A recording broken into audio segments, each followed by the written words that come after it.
ಊರಿಂದ ನಿಮ್ಮಪ್ಪ ಬರ್ತಾರೆ ಅಂತ ಗೊತ್ತು ತಾನೆ. ರೈಲ್ವೆ ಸ್ಟೇಷನ್ ಹೋಗಿ ನಿಮ್ಮಪ್ಪನ ಕರ್ಕೊಂಡು ಬರೋದನ್ನ ಬಿಟ್ಟು ಎಲ್ಲಿಗೆ ಹೋಗಿದ್ಯೋ ಊರು ಸುತ್ತೋಗಿ. ಮಹೇಂದ್ರ, ನನ್ನ ಸ್ವಾಗತ ಮಾಡಬೇಕೆಂದು 400 ಜನ ರೈಲ್ವೆ ಸ್ಟೇಷನ್ ಬಳಿ ಬಂದಿದ್ರು. ಆ ಸಾವಿರಾರು ಜನಗಳ ಮಧ್ಯೆ ನನ್ನ ಕಣ್ಣುಗಳು ನೆನನ್ನೇ ಹುಡುಕ್ತಾ ಇತ್ತು. ಅಲ್ಲೆಲ್ಲೂ ನನ್ನ ಸುಳಿವೆ ಸಿಗ್ಲಿಲ್ಲ. ಹೋಗ್ಲಿ ಬಿಡು, ಈಗಲಾದ್ರೂ ಮನೆಯಲ್ಲಿ ಹೇಗಿದೆಯೋ ಕಂದ?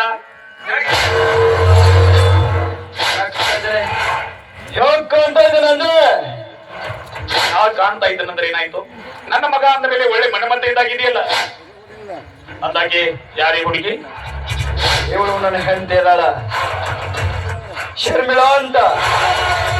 ನಿನ್ನ ಹೆಂಡತಿ ಶರ್ಮಿಳಾನ? ನನ್ನ ಹೆಂಡತಿ ಶರ್ಮಿಳಾ. ಏನ್ ಹೇಳ್ತಾ ಇದೀಯೋ ನೀನು? ನೀನ್ ಹೇಳ್ತಿರೋ ಮಾತು ಕರೆನ ಐತಿವ? ಕರೆನ ಐತಿ. ಇವಳು ನಾನು ಪ್ರೀತಿ ಮಾಡಿದ ಹುಡುಗಿ ಅದಾಳ. ಅದಕ್ಕಾಗಿ ರಿಜಿಸ್ಟರ್ ಆಫೀಸ್ ಹೋಗಿ ಮ್ಯಾರೇಜ್ ಮಾಡ್ಕೊಂಡು ನೇರವಾಗಿ ಮನೆಗೆ ಬಂದಿದ್ದೀನಿ. ಏನು ಮುಂದೆ ಮನೆಯಾಗ ಇರ್ತಾಳು. ಎಷ್ಟ ಸಾಕು, ಇನ್ನು ನಾನು ಏನಾದ್ರೂ ಹೇಳ್ಬೇಕು?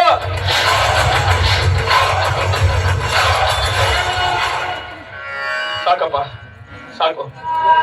ನಿನಗೆ ಜನ್ಮ ನೀಡಿದಕ್ಕೆ ನನ್ನ ಜನ್ಮ ಸಾರ್ಥಕ್ಕಾಗೋಯ್ತು.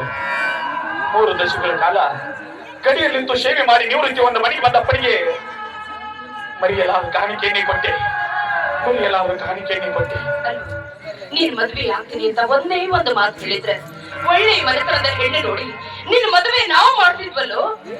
ಅಂದ್ರೆ ನಿಮ್ ಮಾತಿನ ಅರ್ಥ ನಾನು ಭಿಕಾರಿ, ಲಜ್ಜೆಗೆಟ್ಟವಳು, ಹೊಲಸು ಮನೆತನದಿಂದ ಬಂದೀನಿ ಅಂತ ತಿಳಿದ್ರೆ ಮಾತಾಡುವಾಗ ಮಾತನ್ನ ಹಿಡ್ತಾ ಇರ್ಲಿ. ನೋಡುವ ತಂಗಿ, ಮದುವೆ ಅಂದ್ರೆ ಗುರು ಹಿರಿಯರು, ಅಣ್ಣ ತಮ್ಮ, ಅಕ್ಕ ತಂಗಿ, ಜಾತಿ ಕುಲ ಗೋತ್ರ ಎಲ್ಲ ನೋಡಿ ಮಾಡುದಕ್ಕ ಮದುವೆ ಅಂತಾರೆ. ಅಷ್ಟಿಲ್ದ ಹಿರಿಯರು ಒಂದು ಮಾತು ಹೇಳ್ಯಾರೇನ್ರಿ, ನಾಯಿ ನೋಡಿ ಕುನ್ನಿ ತರಬೇಕಂತ, ತಾಯಿ ನೋಡಿ ಕನ್ಯಾ ತರಬೇಕಂತ. ಅಂದ್ರೇನ್ರಿ ನಿಮ್ ತಾಯಿನ ಜಾತಿಗೆಟ್ಟವಳು, ಕೀಳ್ ಜಾತಿಯವಳು ಅಂತ ಬಾಯಿ ಬಂದಾಗ ಮಾತಾಡ್ತಾ ಇದ್ರು ನೋಡ್ತಾ ಸುಮ್ನೆ ನಿಂತಿದ್ದೀರಲ್ರಿ. ನಿನಗೆ ಯಾಕೆ ಅನ್ನಕ್ ಹೋಗ್ಲವಾ? ನಿನಗೆ ಯಾಕೆ ಅನ್ನಕ್ ಹೋಗ್ಲಿ? ನನ್ನ ಮಗ ಮಾಡ್ಕೊಂಡು ಬಂದಿರೋ ಘನಂದಾರಿ ಕೆಲ್ಸಕ್ಕ ನನ್ನ ಹೊಟ್ಟೆ ಉರಿಯಾಕತ್ತವ.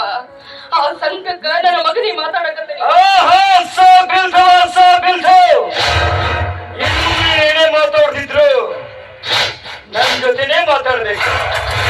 ಅದಕ್ಕೆ ಉತ್ತರ ನಾನ್ ಕೊಡ್ತೀನಿ. ಇವಳು ನನ್ನ ಹೆಂಡತಿ. ಹೆಣ್ಣು ಮುಂದೆ ನನ್ನ ಹೆಂಡಿಗೆ ಏನು ಅನ್ಕೊಡ್ದು?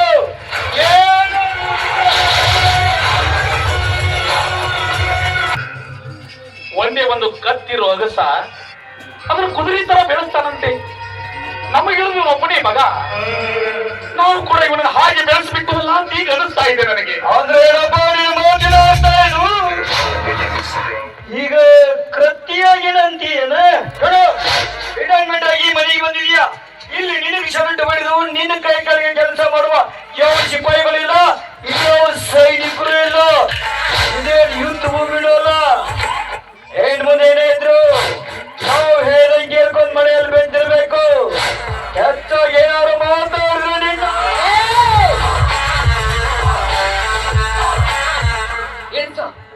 ಇಳಿಸೋ ಕೈನ. ಯಾರ ಮೇಲೆ ಕೈ ಮಾಡಕತ್ತೀಯೋ? ಇವರಂದ್ರ ಯಾರು ಅಂತ ತಿಳಿದಿ? ಈ ಮನೆ ದೇವ್ರು ಅಲ್ಲಪ್ಪ, ಈ ದೇಶಕ್ಕ ದೇವ್ರು. ಇವತ್ತು ನೀವೇನಾರ ಕೈಯಾಗ ಮೊಬೈಲ್ ಹಿಡ್ಕೊಂಡು ಚೈನಿ ಮಾಡ್ಕೊಂಡು ಇಂತ ಹುಡುಗಿಯರ ಸೀರೆ ಸೆರೆಗೆ ಹಿಡ್ಕೊಂಡು ಸುತ್ತಾಡಕತ್ತೀರಿ ಅಂದ್ರ ಅದಕ್ಕ ಕಾರಣೀಭೂತನ ಇಂಥ ಯೋಧರು. ಮನಿ ಮಠ ಹೆಂಡತಿ ಮಕ್ಕಳು ಎಲ್ಲರನ್ನು ಬಿಟ್ಟು ಚಳಿ ಗಾಳಿ ಮಳಿ ಏನನ್ನೋ ಲೆಕ್ಕಿಸ್ತ ತಮ್ಮ ಜೀವದ ಮ್ಯಾಲಿನ ಹಂಗು ತೊರೆದು ನಮ್ಮ ದೇಶದ ಗಡಿ ಕಾಯ್ತಾನಲ್ಲ ಯೋಧ. ಇಂಥ ನನ್ನ ದೇವರಿಗೆ ಎದುರುತ್ತರ ಕೊಡ್ತೀಯ? ತಪ್ಪಾಯ್ತು ಅಂತ ಇವರ ಕಾಲಿಗೆ ಬಿದ್ದು ಕ್ಷಮೆ ಕೇಳು. ಸುದ್ದಿ ಈಗ ಬೈದು ಒದರಾಡ್ರಿ ಏನೇ ಪ್ರಯೋಜನ? ಮಕ್ಕಳಲ್ಲಿ ಹಾಗೆ ಬೆಳೆಸ್ಬೇಕಂತ ಮನೆಯಲ್ಲಿ ಹಿರಿಯರಿಗೆ ಗೊತ್ತಿರಬೇಕು. ಒಬ್ಬನೇ ಮಗ ಅಂತ ಅವನಿಗೆ ಕಷ್ಟ ಕೊಡದವರು ಹೆಚ್ಚಾಗಿ ಬೆಳೆಸ್ಬಿಟ್ಟಿವಲ್ಲ, ಅದರ ಪ್ರತಿಫಲ ಇದು. ಮಕ್ಕಳಿಗೆ ಶಾಲೆ ಕಲಿಸ್ಬೇಕು ನಿಜ, ಅದ್ರ ಜೊತೆ ಸಂಸ್ಕಾರ ಕಲಿಸಬೇಕು, ಜೊತೆಗೆ ದುಡ್ಡಿನ ಬೆಲೆ ತಿಳಿಸ್ಕೊಡ್ಬೇಕು. ಅಂದಾಗ ಮಾತ್ರ ಜನ್ಮ ಸ್ವಾರ್ಥಕ್ಕಾಗ್ತದೆ ಕಣೆ. ಇಲ್ಲದೆ ಹೋದ್ರೆ ನಮ್ಮ ತಂದೆ ತಾಯಿಗಳು ಇಂಥ ಸಂಕಟ ಸರಮಾಲೆ ಎದುರಿಸಬೇಕಾಗುತ್ತದೆ ಅನ್ನೋದಕ್ಕೆ ನಾವೇ ಜೀವಂತ ಉದಾಹರಣೆ ಕಡೆ, ನಾವೇ ಜೀವಂತ ಉದಾಹರಣೆ. ತಾಯಿ ಅದಳು ತನ್ನ ಮಗುನ 9 ತಿಂಗಳು ಗರ್ಭದಲ್ಲಿಟ್ಟು ಕಾಪಾಡ್ತಾಳೆ. ತದನಂತರ ಸಾವು ಬದುಕಿನ ಮಧ್ಯೆ ಹೋರಾಟ ನಡೆಸಿ ಹೊರ ಪ್ರಪಂಚಕ್ಕೆ ಕರೆತರ್ತಾಳೆ. ಆ ಹಕ್ಕಿಗೆ ರೆಕ್ಕೆ ಪುಕ್ಕ ಎಲ್ಲ ಬಲದ ಮ್ಯಾಗ ಪಕ್ಕದಾಗ ಇಂತ ಒಬ್ಬಕಿ ಸುಂದ್ರಿ ಸಿಕ್ಕ ಮ್ಯಾಗ ಹೆತ್ತವರನ್ನೇ ಮರ್ತು ಬಿಡ್ತಾರಿ, ಮರ್ತು ಬಿಡ್ತಾರ. ಮುಗಿತೇನವ? ಎಲ್ಲ ಮಾತಾಡ್ ಮುಗಿತೇನು? ಇದು ಎಷ್ಟು ಸಲ ಹೇಳ್ಬೇಕು? ಬಾಯಿ ಮುಚ್ಕೊಂಡು ಸುಮ್ಮನಿರು ಅಂತ. ನೀನು ನನ್ನ ಪಾಲಿನ ತಾಯಿ ಅಲ್ಲ, ನನ್ನ ಪಾಲಿನ ಗಂಡನು.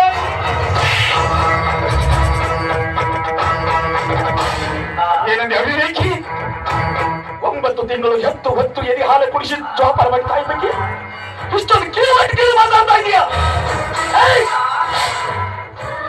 ನೀವೇನು ಉಸಿರಾಡ್ತಿದ್ದಿ ನೋಡು, ಆ ಉಸಿರಿನ ಒಂದೊಂದು ಕಣ ಕರನು ನಿನ್ನ ತಾಯಿ ನಿನಗೆ ನೀರು ಭಿಕ್ಷೆ ನೀಡು.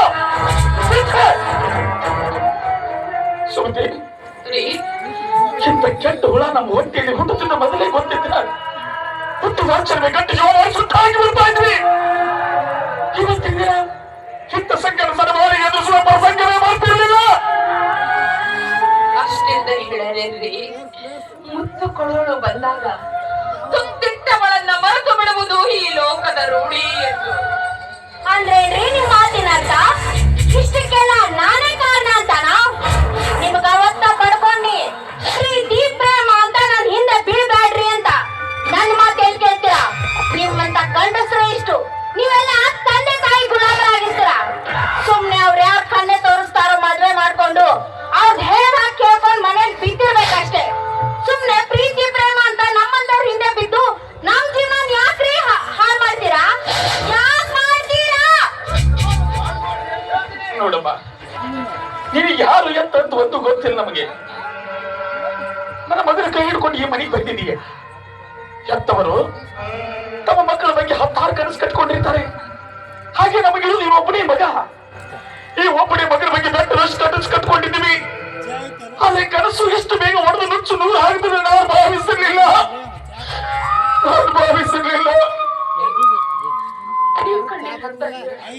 ಬೇಡರಿ, ಯುದ್ಧ ಭೂಮಿಯಲ್ಲಿ ವೈರಿಗಳನ್ನ ಸೆದೆ ಬಡಿಯುವಂತ ವೀರ ಯೋಧರು ನೀವು. ನಿಮ್ಮೆದೆಯಲ್ಲಿ ಸೀಳಿನ ಕಿಚ್ಚಿರಬೇಕೇ ವಿನಃ ಯಾವುದೇ ಕಾರಣಕ್ಕೂ ಕಣ್ಣೀರು ಹಾಕಬಾರ್ದು ರೀ, ಹಾಕಬಾರ್ದು. ನಾನು ಗಡಿ ಕಾಯ್ತಿರ್ಬೇಕಾದ್ರೆ ಒಳಗೆ ನುಗ್ಗಿ ಬರುವ ಕೇಳಿಗಳಿಗೆ ಗೆಲ್ಲಿಕೊಂಡು ಹೋಗ್ತಾ ಇದ್ದೆ. ಈ ನನ್ನ ಕೈಯಿನ ಕೋವಿನಿಂದ ಕ್ಷಣಾರ್ಧ ಸುಟ್ಟು ಬಿಸಾಡ್ತಾ ಇದ್ದೆ. ಆದ್ರೆ ಏನ್ ಮಾಡೋದು? ಈ ನನ್ನ ಸಂಸಾರ ಎಂಬ ಗೂಡಿನಲ್ಲಿ ಈ ಮಗನೆಂಬ ಚಂದ್ರ ಹುಳು ತುಂಬಿಕೊಂಡು ಬಿಟ್ಟಿದ್ದಲ್ಲ. ಇದಕ್ಕೆ ಮಾಡಿ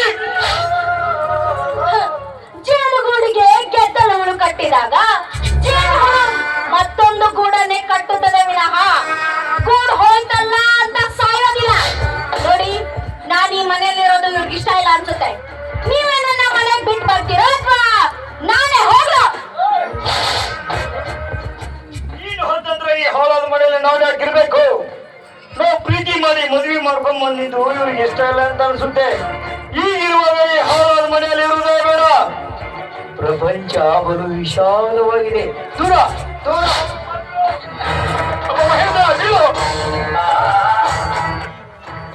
ನಿಲ್ಲಪ್ಪ, ಏನಂದೇನು? ಪ್ರಪಂಚ ಬಹಳ ವಿಶಾಲವಾಗಿದೆ. ಎಲ್ಲಾದ್ರೂ ಹೋಗಿ ಬದುಕು ಸಾಗಿಸ್ಬೇಕಂತ ಬಯಸ್ತಾ ಇದೀಯ? ನಿಜಕ್ಕನೋ? ನಿಜ. ರೆಕ್ಕೆ ಬಲಿತ ಮೇಲೆ ಹಕ್ಕಿ ತಾಯಿ ಗೂಡದ ಬಿಟ್ಟು ಬಹು ದೂರ ಹೋಗುದು ಸಹಜ. ಹಾಗೆ ನೀನು ಹಕ್ಕಿ ಅಲ್ಲ, ಪಕ್ಷಿ ಅಲ್ಲ, ಕಾಡು ಮುಳುಗಾಡು ಅಲ್ಲ. ನಮ್ಮಿಬ್ಬರ ರಕ್ತವನ್ನು ಹಂಚಿಕೊಂಡು ಹುಟ್ಟಿದ ಕರಳಿನ ಕುಡಿ ನೀನು. ಮನುಷ್ಯನಾದವನಿಗೆ ಮಾನವೀಯತೆ ಬೇಡೇನೋ? ಒಂದೇ ಒಂದು ಸಲ ನೆನಪು ಮಾಡ್ಕೊಳ್ಳೋ ಮಹೇಂದ್ರ. ನೀನು ಹುಟ್ಟಿ ಬೆಳೆದದ್ದು ಇದೇ ಮನೆಯಲ್ಲಿ, ಆ ಚಂದ್ರನ ಬೆಳೆದಿದ್ದಲ್ಲಿ. ಈ ಮನೆಯ ಅಂಗಳ ತುಂಬಾ ನಲುಗಾಡಿದ್ದು ಇದೇ ಮನೆಯಲ್ಲಿ. ನೀನು ಚಿಕ್ಕವನಿದ್ದಾಗ ಪುಟ್ಟ ಪುಟ್ಟ ಹೆಜ್ಜೆಯನ್ನಿಟ್ಟು ತೊಟ್ಟಿನಲ್ಲಿ ನಿಂದಿಗೆಟ್ಟು ನೀನು ಸಿಟ್ಟು ಬಂದು ಅಂತ ಇರಬೇಕಾದ್ರೆ ನಿನ್ನನ್ನು ಸಮಾಧಾನ ಮಾಡಿ ಜೋಗಳ ಪಾಡಿ ಸುಖ ನಿದ್ರೆ ಮಾಡಿಸಿದು ಇದೇ ನನ್ನ ಕನಸಿನ ಸ್ವರ್ಗದಂತ ಮನೆಯಲ್ಲಿ. ಸಿಟ್ಟಿನ ಬರದಲ್ಲಿ ಈ ಮನೆಗೆ ಹಾಳಾದ ಮನೆಯ ಹೆಸರಿಟ್ಟು ಹೋಗ್ಬೇಡಪ್ಪ. ಬೇಕಾದ್ರೆ ನಾನು ಕೈ ಮುಗಿದು ಕೇಳ್ತೀನಿ. ನೋಡಮ್ಮ, ತಿಳಿದ ಹಾಗೆ ನನ್ನ ಮಗನ ಕೈ ಹಿಡ್ಕೊಂಡು ಈ ಮನೆಗೆ ಬಂದಿದೀಯ. ನೋಡು, ನಾವಿಬ್ಬರು ಗಂಡ ಹೆಂಡತಿ ಸಂತೋಷವಾಗಿ ಈ ಮನೆ ಸೊಸೆಯನ್ನು ನೀನು ಒಪ್ಪುತ್ತೇವೆ. ಆದ್ರೆ ಈ ಮನೆ ನಂದಾದೀಪವಾಗಿ ಬೆಳಗಬೇಕಮ್ಮ ನೀನು. ಅಪ್ಪ ಮಹೇಂದ್ರ, ನೀನು ಈ ಮೇಜರ್ ಸೂರ್ಯನ ಮಗ. ಈ ಮನೆ ಘನತೆ ಗೌರವಕ್ಕೆ ಈ ನಿನ್ನ ತಂದೆ ಹೆಸರಿಗೆ ಯಾವ ಅಪಕೀರ್ತಿ ಬರದಾಗಿ ನಡ್ಕೊಂಡು ಹೋಗ್ಬೇಕು. ಈಗಲಾದ್ರೂ ಸಂತೋಷ ಆಯ್ತಾ? ಕರ್ಕೊಂಡು ಹೋಗಪ್ಪ ನಿನ್ನ ಹೆಂಡತಿನ ಒಳಗಡೆ.